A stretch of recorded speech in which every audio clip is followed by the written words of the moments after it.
Don Ricardo estaba sempre, todo o día prácticamente estaba no colexio, porque o colexio abría ás 9 da mañá e non pechaba hasta as 8:30 da noite.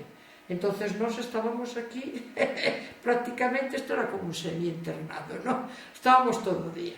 E el, aparte do mal que pasou, cando tuvo 5 anos na cadea en Sevilla, 5 anos sin poder ver a súa filla que naceu incluso estando na cadea, por iso ele tiña a veces ese carácter agrio e a veces estaba de moi mal humor, pero non sempre estaba de mal humor.